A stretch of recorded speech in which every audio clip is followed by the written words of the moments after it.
Believe it or not, obnoxious is the nicest thing she's ever said about me. Welcome, APALA. Yes. Welcome to the house that labor built.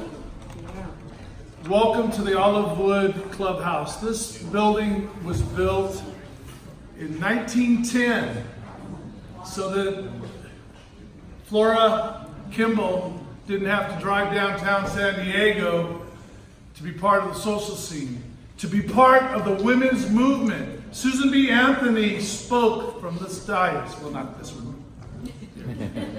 The women's suffrage movement in San Diego started here. This house was put back together by labor, 100% union skilled craftsmen. A little bit about it before I get into some really interesting details. This roof, the ceiling here, had a 16-inch bow.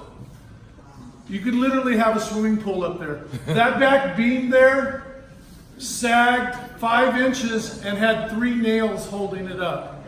We put this thing back together in original shape, original form, and we've never charged anybody to use it. We have opened it up to the community, and we love sharing it, and we love sharing it with you.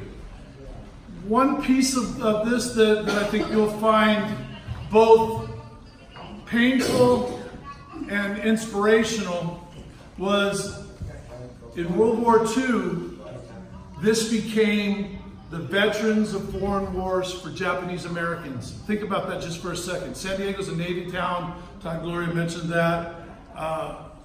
Most of the folks in San Diego were fighting in the Pacific. There was absolutely rampant racism towards Japanese Americans, internments, you know the tragic story. Many Japanese Americans in this community joined the Army and became part of the most fierce fighting organization the U.S. military has ever known, the 442. That unit of Japanese Americans got more silver stars, more purple hearts, more bronze stars. Unbelievable amount of Medal of Honor. They saved the Lost Battalion of Texas. 200 Texans were behind enemy lines. The 442 went in there and freed them. It took 800 lives to do that. In today's military, that would be criminal. That would be absolutely criminal. So those badass Japanese Americans came back here and turned this into a VFW. And off to the side was the bar. And I remember when we purchased this place and we took the bar out, I could just only imagine the stories that were shared in there as they re-assimilated into the community. We've had them here. For those of you who know the kind of Hawaiian tradition, there was always Sunday hui hui chicken. Clearly, this was a cultural place for Japanese Americans. There was actually a banner on the header here because it was a dance studio to teach traditional kabuki dance. I grew up 3 apartment buildings over. Building trades owned 22 acres around here. I remember this is almost like hallowed ground. My parents respected what was going on here, and obviously it touches me. Move forward. Those guys got old, like really old. Most of them are in their deep 90s. At the last gathering that I attended, I think there was only 3 or 4 that are still, able to get out. But they sold this property to us and bought a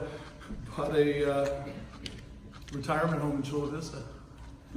So it has a special magic. You'll feel it. Those of you guys that are going to stay for the board meeting, take a deep breath tomorrow when the quietness of the room. There's soul in this building. There's a lot of soul. Once we got it, we used it. The building trades, that hallway and those bathrooms, we probably did those about 4 times. Not because we didn't know what we were doing, but we used it for training. We actually created a youth build apprenticeship program and let kids come in and learn the trade, learn some of the trade, hopefully cultivating some interest to get them into our apprenticeships. So multiple lives this building has had, and this is just another chapter, checking the box tonight, having the National Association of APALA here. We really do appreciate you guys, and certainly Johanna, the very warm welcome. And if you guys need anything, let me know via text, because I'm actually heading to the desert from here to the door to my truck with my dog. So thank you. Have a good evening.